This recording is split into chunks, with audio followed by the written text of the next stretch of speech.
Hi, this is Accesses, a show where I take a look at some Gunpla and see how authentic they are. This time, we are looking at MS-09 Rec Dome bracket GQ. Rec Dome GQ in the GQuacks universe follow mostly the same development path as its regular Universal Century counterpart. They are still being mostly used by the Assault Armor Corps and in the cavalry role. Obviously, they start out as Dome, which is designed with hovering text installed to be used on Earth to move around. But with the war in space mostly determined and state determined, there is not much areas for the Rec Dome design, and before their wider deployment, they are being or scheduled to be replaced by Jugok. By 0085, they are mostly being used by former Assault Armor Corps personnel, probably being taken as their compensation package for discharge. I will be rating this kit with Saga, Style, Action, Gimmick, and Absence. Style, I am not going to bring this much closer because this guy is pretty big. Style is how much does the Gunpla resemble its counterpart in games, anime, manga, or other media. And like other G-Quacks lined up, Rec Dome is pretty much the same, with all the new computer technology in assisting at the gunpla making as well as the animation process.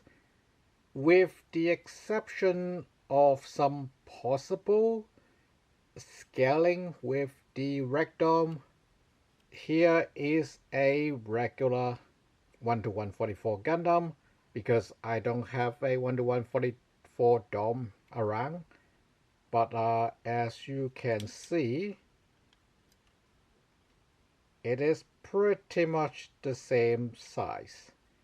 So there's some weird ratio things going on with the Rec Dome that makes it ever so slightly smaller than it's supposed to be in 144. Not uncommon in Gunpla, to be honest, but for the most part it is okay. Up side by side depending on how you line them up. Yeah, Rec Dome's mass or size is mostly on the foot. Otherwise, the head is actually relatively small compared to a relatively normal size 1:144 Gundam. But this is also kind of the same thing going on with G-Quacks in general, like the Jugok we had looked at. It is a bit smaller than a regular GM. Aside from that, in fact, I would say we don't get to see a lot of things on the Rec Dome in the G-Quacks anime. Let's take a closer look.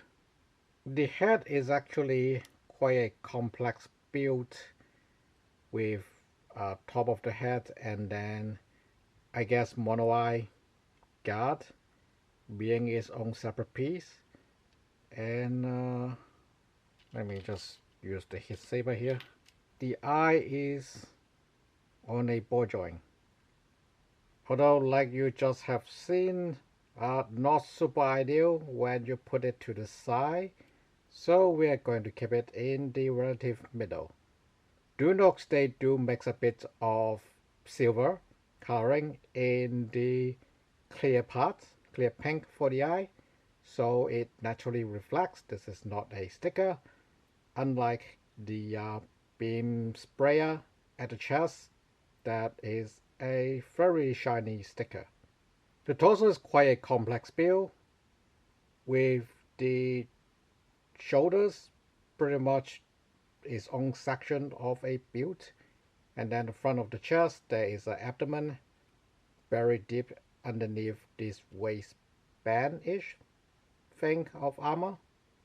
And then we have the skirt, the optical sensors next to the skirt or on the skirt are done with a sticker. Down to the thigh, basic front back clamp with a bit of sculpt here and there, but then near the knee there is actually color separation. Same for the kneecap, there's separate color parts. Shin itself, and then you sort of have the trouser coming down with a section on top basically for most of it, and then a second part, a bottom part for the connectors to the feet. You don't really see the feet because of the massive armor, but there is a lot of sculpts on them from what you can see. Our little peek. Bottom of the foot is somewhat amazing. It is not just a clever one or two piece part made up of these feet. It is actually like the shoe, the front shoe, back shoe, and then all the thrusters are separate parts. These three rows are in pairs, but otherwise separate. So this is like, normally you think Bandai spends a lot of effort on building the bottom of the feet or sculpting the bottom of the feet. For the Ragdoll GQ, they spend a lot of part in it. It's kind of crazy. Although, given how the backpack is practically a third feet, it stands to reason to spend a bit more effort on it. You can see a bit of hollow structuring up here because I do want to put Ragdoll in a position that I can lay flat on the table. Otherwise, it should look like this in bipedal mode, which cover that up very nicely. We have a pair of auxiliary thruster ports on the back of the waist. Just round out the back feature, I guess. Coming back to the arm, we finally get a good forearm or inside of the forearm. That's one piece, with inner elbow being a separate piece. I am not sure why this is done or why they have to make such a complicated build for it, but otherwise single piece bicep, and the back of the arm is a two-piece construction. Once again, somewhat weird given how much sculpt is on this thing already. Not sure why do they have to do a two-piece clamp instead of, say, this one ring outside and then the actual elbow guards being another piece. But given the ratio, like the legs compared to the hands, arms, I guess it's a good call. Imagine big assemble gap on 3 legs that are supposed to be the main feature of Ragdoll GQ. You do notice a bit of the injection points, but yeah, no, they turn out to be less noticeable than I suspect they would be. So style-wise, I think the construction of Ragdoll GQ is about as good as Bandai can make it, because they already put this thing on a double-sized box that is usually reserved for much bigger mobile suits or master grade. And it is not empty, it's quite filled in that box. It is pretty solid despite its complexity. There are few places that we might see in action that is not quite as ideal, but given all the circumstances, there are lots of things that I think I would talk in absence, but style, as far as we can see, it's pretty much what you see in the anime and more, so easy as. Next is action. Action isn't just the number of articulations, but also how useful those articulations are. For the rectum GQ, the head is on a double ball joint, but because the head is in this pretty much football shape, footy shape, it is not moving or turning beyond the like 15 degrees side to side. It can look up a bit, but not much. Looking down, again, limited by its own design. The mono eye, we had make it move a bit before. If you move too far off center, it's not going to reflect any light. So, but you know, it moves on a ball joint, so that's nice. Then the shoulders, it is quite a construction of its own. I am not sure how much of this is the original like design in law. I don't think it's supposed to have this much of shoulder movement, even though there's some design on it.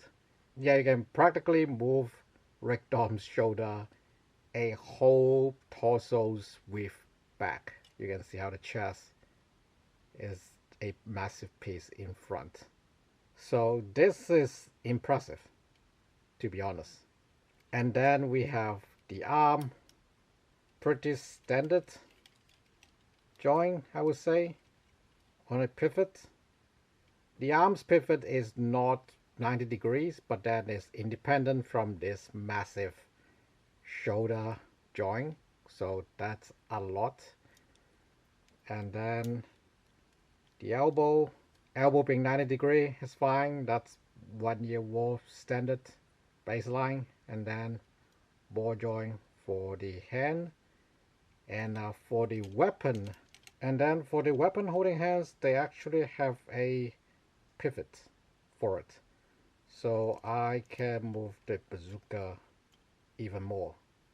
Ab crunch independent of ab crunch on a ball joint that is independent from everything else. And then the skirt is a ball joint in front, so it lifts up like this. You can go down too if you want to, not sure why. And then the legs on a pivot, that's from the hip. There is side to side, there's a pivot on the side as well, but you know, the skirts have these holes for it to go, so you aren't going anywhere beyond where the hole is. Yeah, the back of the knee is also movable, although if you play around with it enough, it's probably just going to be all tucked in. And then 90 degree on the knee, that's a lot of moving parts just to close out a 90 degree knee, and not much flair for the exposed parts beside, you know, the drum.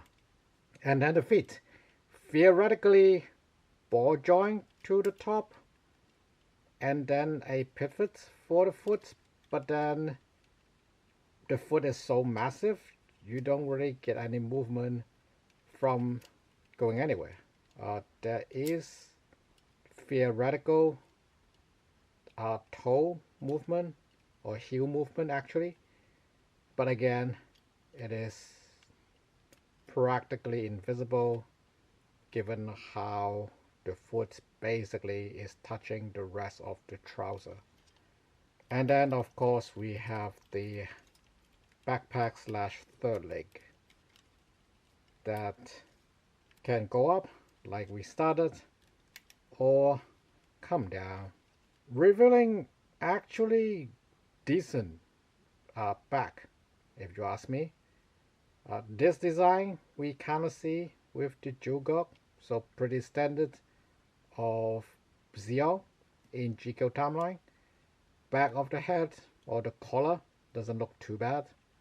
And then you can even see extra connectors to the auxiliary thrusters or thruster pods on the back, which does turn on the pivot here, and then the nozzles can also turn.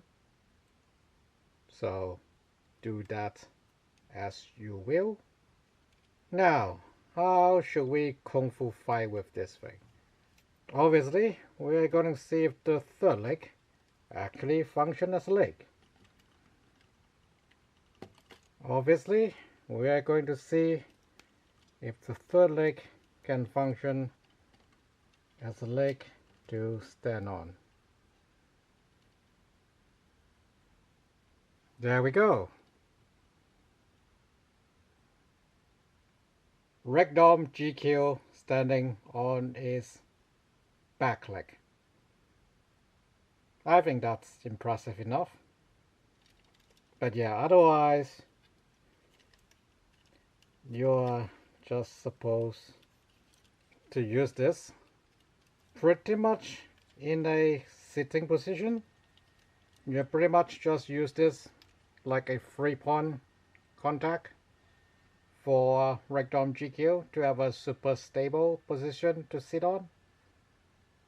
So that's boring, but that's how it is in anime, so you know, it can recreate. So easy as for action, like you can, like it can do everything it can do in the anime and a lot more, especially with the shoulder and the back leg. So no complaints there. Next is Gimmick. Gimmick are the onboard weapons, optional weapons, and every other functionalities of the mobile suit. Since we have already looked at Ragdoll's backpack quite a bit, we should now move on to the weapons, namely the giant bazooka. It is definitely massive. Given how big Ragdoll is, the giant bazooka is definitely giant. I should have mentioned it. The lens is not painted, nor does it have a sticker for the color, so I painted mine. Otherwise, pretty standard affair. Clamshell, you can see the same line here. Actually less noticeable down the length of the barrel, surprisingly. And then the muzzle is its own. Pretty impressive how the front stand storage hook are hollowed out, but then the handguard at the back I think is supposed to be hollow out, remain to be a pedal, but I think it works better like this. We have a movable front guard, front enough guard, second grip that can go left or right in case your Ragdoll is left-handed, or if the giant bazooka isn't deployed in this very tight angle, it can go straight forward. And then in these things on the back, they're not just the possible more modern day like ultra visible light transceivers. The silver bit is actually a hit saber holster. Interestingly enough, the instruction only tells you to do it on the right side and not the left side, despite it being designed with both. Although I find on Ragdoll GQ, it is not quite as nice as regular dome or Ragdoll going across the back, having it on the shoulder like this. especially if we tuck it back in. It could well interfere with a lot of the backpack, and when you lay it down, it would definitely be sticking out, and this bit is not movable. So yeah, that's a good reason that they don't really carry hit saber into battle. And I guess the forts count, the Kang's fort. And then for the regular fist hand on the left side, we have this hook shooter or anchor shooter. I am not sure why is this a left hand exclusive. Sure, it was done as from Rectom's left hand in the anime, but there's no reason for the model kit to limit it to one side. But oh well, you have to fully replace the back of the hand with one in deployment as well. That's why I have the open palm on mine.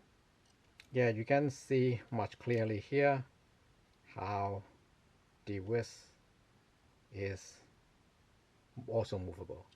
So it would be a nice display for Rectom with this, if not for the fact that it already have a lot of thing going on. We can take a shot at this. I don't think I will use this as a thumbnail, but imagining. So yeah, a lot of gimmick if we also include the eye and the shoulder. A lot of gimmick on the rectum. Again, I have to give it an S. Last and not least is absence. Absence is what's missing in representation or what could have been done, for the era of technology. I didn't talk about this in style that I should do. The sticker sheet is quite generous. We have the two optic on the side skirt and then the beam emitter. This is not a real weapon, more like a flashbang. As close range for Dom and Rectom. Kind of fun, they have a whole sticker instead of just a wrap bit. That makes it much easier to apply.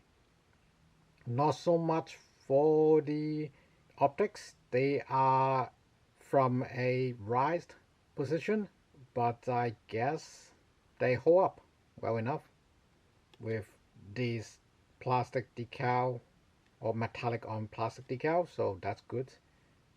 The rest of them are basically common warning markings on Okawara or Katoki style of illustration that they may semi-official in GQ style like they did in the Origin series. There are some good thing about these markings because a lot of them, or rather the mold is designed in a way that a lot of this would have go on to injection ports if we can find them, like on the skirt here. But I can't. Imagine like these places. I don't think they have a marking here, but on other places where these stickers actually cover the injection ports. It's a nice thought, but I don't think that's very important. Gunpla have been around long enough. People have developed techniques to cover them pretty well. The best thing to do is actually, put the injection gate in less obvious places, like here. Very bottom of the trouser on the edge. It will be ideal if it's next to the edge, but along the side here is fine.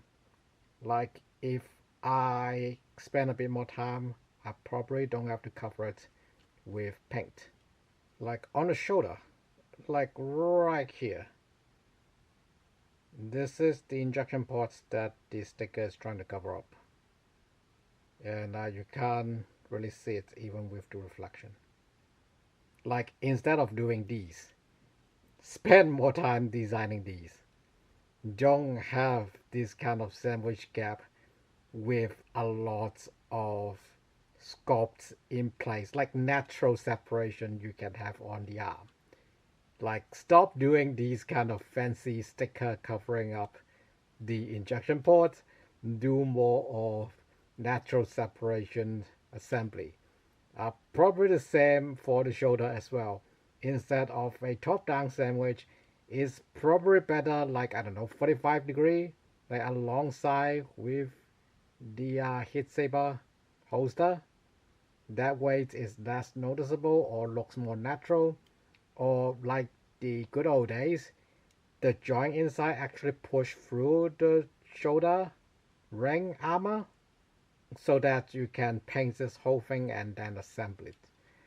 I think a lot of design on the Red Dome, especially, even more so than the Jugok, is trying to throw back to the older days. Like, I wish I have a HGUC. Like, I will do a HGUC Red Dome comparison eventually, but if you compare that kit to this, it feels they have the same construction, despite this is a lot more advanced and complex. Like, this shouldn't be happening. Like, holy crap, you even have the reds on the inside of the shoulder armor. This is rarely done for 1 to 144. But, that and then the metallic on the mono eye. With all those gray stripes done, you still have this ugly gap in the middle, which is supposed to be part of the design but doesn't look natural at all. Then we have all these ankle covers on the knees and elbow, just so that we don't have to have a C-clip. I don't know. Either Bandai is like, okay, fine, let's do a whole line with as little C-clip as possible and see people's reaction. And my reaction is, yeah, it could have been a lot better if we just have a bit of C-clip. Like, obviously, the knee joint, that is pretty standard these days, even with of Mercury. Even 30mm sort of do this at times with basically two-piece, one picked up, one picked down on the two side. That is okay as a separate knee joint. For the arm joint, they did it for IBO. I'm not sure why they did not continue it, but the C-clip is fine, especially with the later one, like which from Mercury, where you have a separate piece to add tension. There's no reason to give up on that. So, yeah, I have to say, for absence, big B. For throwing back all the strides we have made with Gunpla just because some people doesn't like C-clips.